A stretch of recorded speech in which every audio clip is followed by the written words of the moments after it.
Where do I begin? I'm now in week 6 of chemo treatment. I haven't done an update since week 1. I actually recorded an update at the end of week 2, and I was going to post it. I was feeling in good spirits. Then I just never got around to it. I kind of posted the last video that came out on this channel instead, and that was even late. That was like last week. So update time. Got a lot to cover since we are in the start of week 6. Actually, a week from today, I start my 3rd cycle. The week 1 went great. That was the best I felt so far, and I think that's gonna be a running thing for actual chemo treatment weeks, especially because of the steroid and everything that I'm on. I feel great during the week, and then the Saturday after treatment, I still feel good because the steroid is really still going through my system and helping out. Sundays when I start to feel a little bit fatigued, and then like throughout that post treatment week, I start feeling bad. So after cycle 1, or during cycle 1, when I got into week 3, everything was moving great. Thought we were heading to the home stretch, getting ready to go into cycle 2. And then I had an appointment with my oncologist, which was on I think it was on a Tuesday. And when I left that appointment, I started getting some pains in my abdominal area, which was fine. That's something to be expected with chemotherapy treatments. Is it's the chemo. Some of the drugs in the chemo messes with your bowels, and that's just something you have to learn to cope with. That pain continued to intensify throughout the day. It was either Tuesday or Wednesday that week. It must have been Tuesday. To where it got to be debilitating pain. And I'm talking I couldn't stand, I couldn't sit, I couldn't lay down. I was pretty much on the floor in the fetal position, home alone. Because my wife was at work and the kids were at school. But I thought it was just complications. It was going to pass. And then, later on that evening, after everyone went to sleep, I started getting a little bit of nausea, anything I'd put in my stomach, whether it be water, a little bit of rice or anything whatsoever, I would immediately throw it up, which was concerning. So I kind of wanted to wait through the night. And any time throughout that evening, that was probably one of the longest nights. I couldn't sleep. Ended up spending probably about 6 hours just curled up on the bathroom floor in the fetal position, which is kind of not fun to think about, but because anytime I put anything in my body, it just threw up. So I ended up texting my wife while she was sleeping, because I couldn't even move. I had to use Siri to really send the message out to her that when she woke up, I needed her to call the oncologist and see what our next move was. And they immediately told her, which now we know, that if I'm in that much pain, get to the ER. So that day, she gets up, gets the kids ready for school and everything. I'm still in the bathroom, writhing in pain. Gets the kids to school, comes back in. I could barely even stand to walk to the car. And we get to the ER, explain what's going on to them, and they start the process of trying to figure out what's going on with me. So to make a long story a little bit shorter, we were in the ER for about for a couple hours, I want to say, and then I go and have a CT scan of my abdomen area, and it turns out I had a small bowel obstruction due to my small intestines collapsing. So they collapsed in on each other. So nothing could go into them, which is kind of scary to think about. There's two ways of having that fixed. One is through surgery. The other is by inserting a tube through your nose, down your throat, and sucking everything out of your stomach to reverse the pressure that's there, and then it can inflate. At least try to inflate naturally. So the medical team at the hospital opted for the second route, as it wouldn't be as it's not surgery. And I would actually have had to have moved to a different hospital for that. So it was not a pretty scene. I don't suggest having an NG tube put in if you have to have that procedure. I'm sorry. It definitely helped in the long run, but it was not pleasant to go through. So I was in the hospital for 4 days, and luckily that tube, while you're on the tube, you can't drink, you can't eat. So it was about 3 days in till they finally disconnected the tube, and I was allowed to start eating Jell-O. So I was on a full liquid diet for the next couple days, but 4 days in the hospital. And they were really trying to speed things along, because that was towards the end of week 3, and at the start of week 4 is when I started my second cycle. So they didn't want me to miss out on starting my second round of chemotherapy, and I didn't want to push it back either. So we tried to make it work, and we were able to get my bowels back. Things started moving again, and I was able to get discharged the Sunday before I started. So the day before I started the next round of chemotherapy.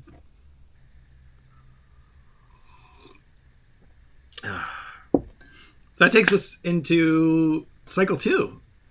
So just having all that traumatic stuff happen to me in cycle 1, at the end of cycle 1, I wasn't really pumped to start cycle 2, but I was kind of hoping that getting back on the steroid would kind of change my whole body around, because I hadn't felt great in a few days. And that Monday, I know I felt like death. I probably looked like death. It was kind of hard to even walk from the car into the doctor's office. And they immediately made a decision to start pumping me full of fluids. I was super dehydrated. So that whole week, I got an extra round of fluids added to me, as I wasn't able to drink anything really for a good 4 days. I only had an IV in me, and I wasn't back up to drinking enough water. So towards the end of that week, I started gradually getting better every day. So Monday, Tuesday was rough. Tuesday evening, I had a real rough bout of just stomach and just pain going on. So luckily, I had my support team around me to help everything that's going on. But Tuesday was probably the roughest day that week. But then it kind of improved from there, starting with Wednesday, and by Friday I felt like I was back to normal again for the end of treatment week 2, or treatment 2. So Saturday, I was fine. I wasn't back to 100%. I would say as I was the previous Saturday after treatment week, but I was good enough to I was able to actually get outside and do some stuff. And it's always that Sunday, and that's when the fatigue starts. And we are in the midst of flu season at the school, and I got 2 kids in middle school. I got a wife that works in a preschool, so germs are everywhere. So a lot of sniffles. I still have a sniffle right now, but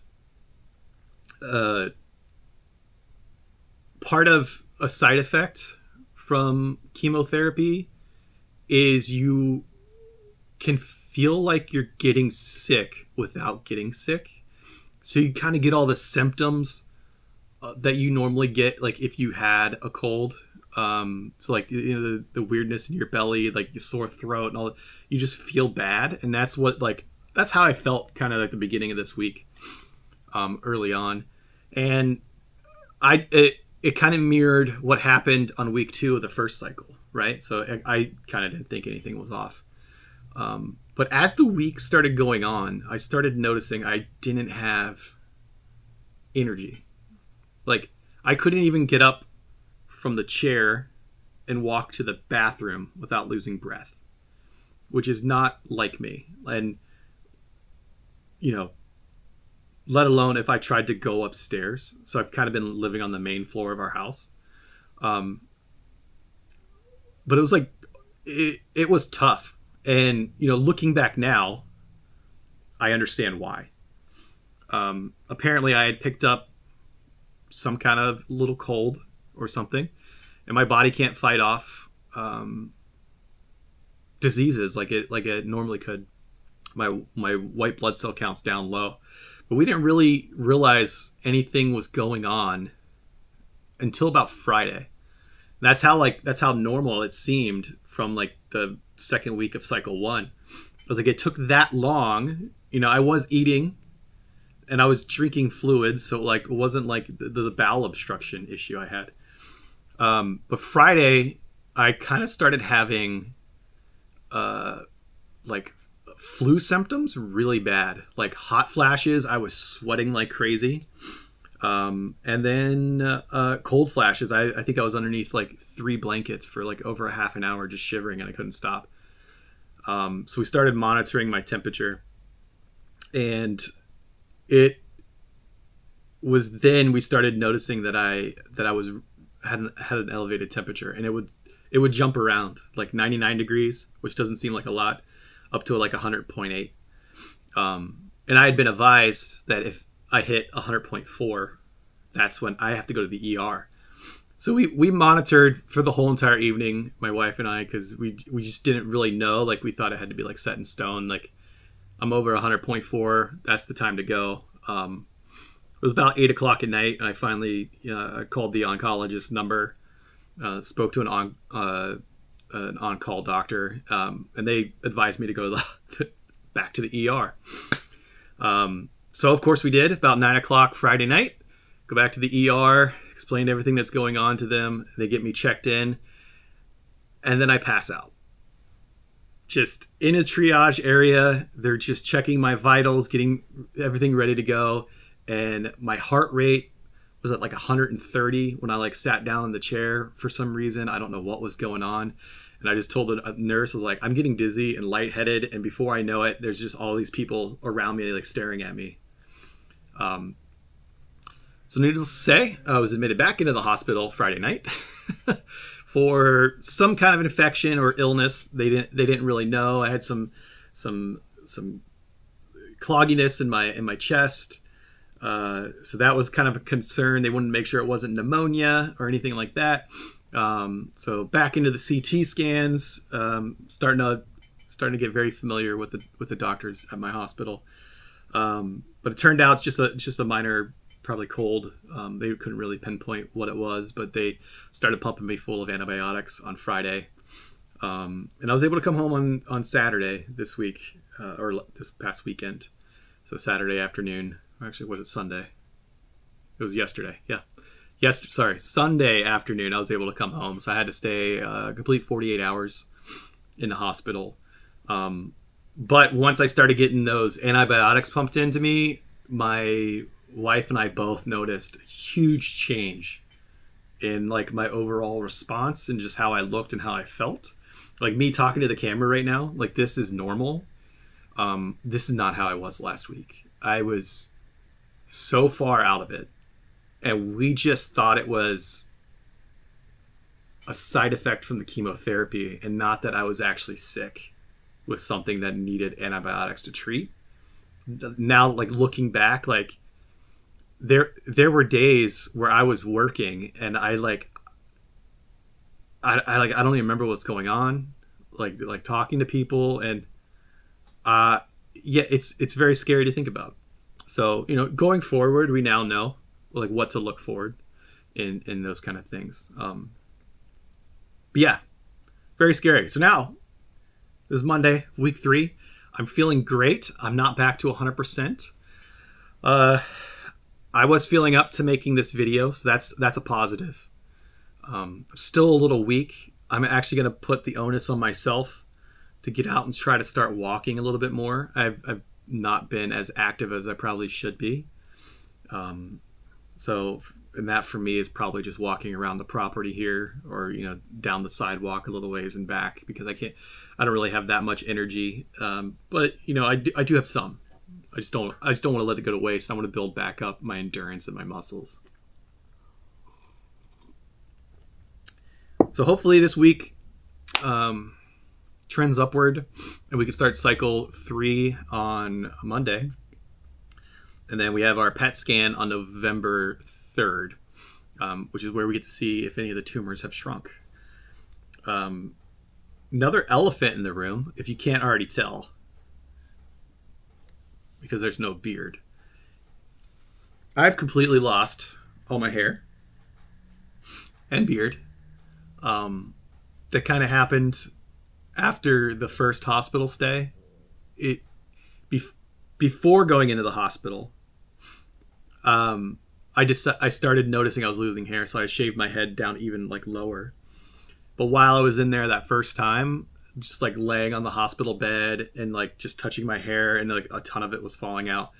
So when I was able to come home from the hospital that time, that first day or two, even though I felt like crap, I just completely cut off everything. It's weird. I'm getting used to it.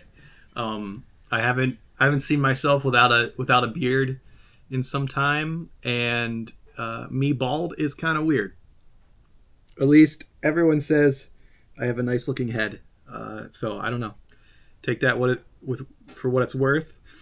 Do wear a lot of beanies when I go outside, so I'll be looking to pick up a little bit more of those for the rest of the winter here. It's going to start getting colder here in Cleveland. Today I walked outside and thought I might actually have to put a coat on.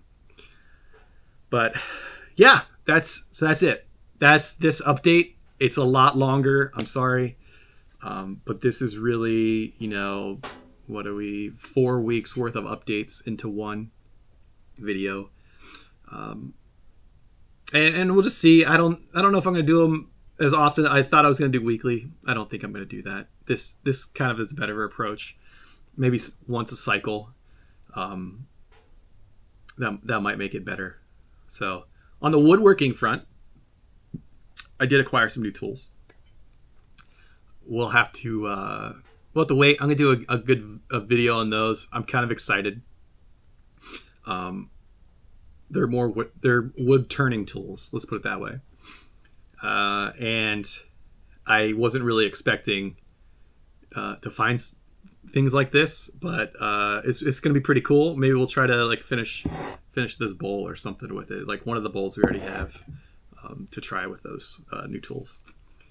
But with that being said, thanks for watching. Thanks for tuning in. Thanks for caring.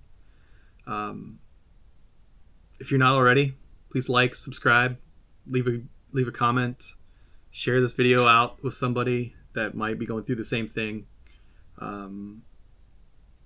Reach out. Tell someone in your family you love them. Never know when it's going to be the last time you see them. Those kind of things. So, with all that said, talk to you guys next time.